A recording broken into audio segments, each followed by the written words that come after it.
Greetings. Welcome to TheQueenElle LLC. This is Queen Elle. Thank you so much for joining me today. So, I am a spiritualist and owner of TheQueenElle LLC. I have a blog at queenelle.net. I have a shop on Etsy, and that is listed as TheQueenElle LLC. And I have planners available for purchase on Amazon. So again, thank you so much for joining me today. I have several lessons in the works, and to start the lesson series, we will talk about different meditation methods. The first meditation method I would like to talk about today is mindfulness. How do we practice mindfulness? What is mindfulness?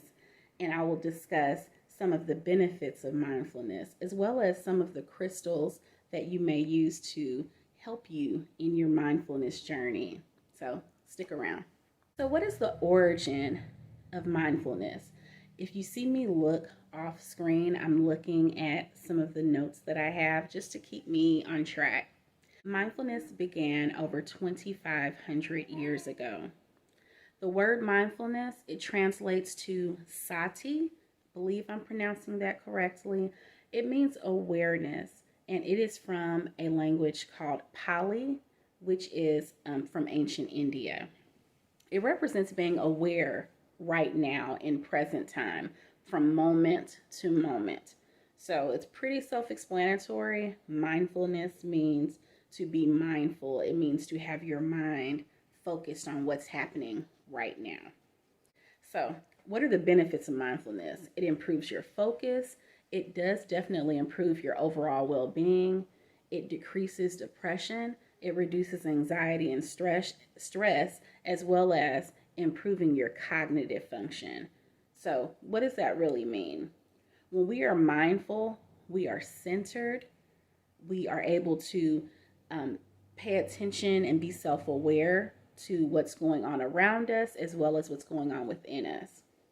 Now, when we talk about different meditation practices, I believe that most may think of a yogi or someone who is just completely at zen with themselves as well as the universe. We picture someone who maybe has their eyes closed, maybe is just sitting in one spot and just so focused on just staying set in the moment. However, there are so many other ways that you can practice mindfulness. So let's talk about some practical ways. There are many opportunities during your routine activities that you can practice mindfulness. During your shower or bath, that is a great time. That's actually a time that I like to practice mindfulness. Sometimes, you may be singing in the shower or in the bath. That actually can be very therapeutic for many people, and that's an opportunity to practice mindfulness. Just centering yourself and enjoying the sensory moment that you're participating in. The water, hearing the sound of the water, feeling how it feels when you bathe. All of those things just enhancing what is going on in that experience in the moment. Those are ways that you're practicing mindfulness, whether you're aware of it or not. Also, brushing your teeth, just a lot of routine activities, washing dishes, cleaning around your home, folding laundry, during your commute to and fro each day, whether it's transporting children to school or your commute to school for yourself or your commute to work back and forth. A lot of times we maybe stuck in traffic, or we're just so used to, the monotony of those daily activities that we do them without even thinking. But you can practice mindfulness in those moments, just thinking of whatever you choose to focus on at that moment, whether it's focusing on your wellness, focusing on peace of mind, focusing on because what I have, just a sidebar, what I sometimes would do is think about my daily checklist. What do I have planned for the day? What is, that would usually be top of mind in the morning for me. And I still do that to a certain extent, but I have learned to compartmentalize and to allow myself to be present in the moment of what I am doing. And that's a part of being grounded as well. Other ways are gardening. That can be therapeutic for some people. While you're cooking or baking, baking is a passion of mine. Those are ways that you can be mindful as well. As well as when you're eating, to instead of having what some people would call mindless eating while you're, let's say watching television and snacking or something, focus on the practice of eating itself. And that's a way that you can practice mindfulness while working out or doing yoga. I mentioned the yogi in the beginning. So that is a way that you can practice mindfulness. It's just not the only way. While you're working out, though, that's time that you can center your mind and focus and kind of channel that energy that you are exerting, channel some of that energy to your mind so that you can be mindful in that moment as well. When you're talking to someone else, a way that you can practice mindfulness is to put your device down. We're so in this technology era, we're so used to just constantly looking at our devices, checking in, seeing what's going on with others as well, allowing them to check in with us.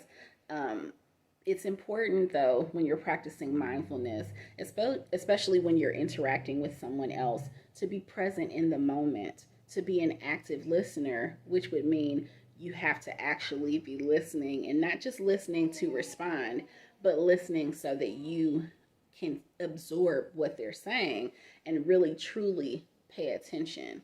So that's another way of practicing mindfulness, but it's a way when you're interacting with someone else. Even, let's say, if you're a parent, being mindful during conversations or interaction with your children to get on their level and to really be present in the moment. No distractions, no televisions or other electronic devices in the background, but just truly interacting and being present with them in that moment. So that's another way to practice mindfulness. Also, some other ways that you can practice mindfulness are journaling. If you have a daily journal, it can be electronic or it can be pen to paper. You can practice mindfulness that way as well. You can possibly recap the events of the day, good and bad, positive and potentially challenging. You can just note maybe a dream that you had, something that was on your mind as soon as you woke up. Some of the experiences that you had, you can focus on all of our senses and maybe some smells that caught your attention that day, something that you saw. Be specific with those details, and that's a way to practice mindfulness as well in that moment. If you hear a little one in the background, that's my little one. Also, you can focus on your breathing. So I actually have asthma, so this is something that I do for myself and with my children as well. It helps regulate the heart rate as well as just keeping you, again, centered and grounded. Is do those cleansing breaths in through your nose. Hold for a few seconds. Blow out through your mouth.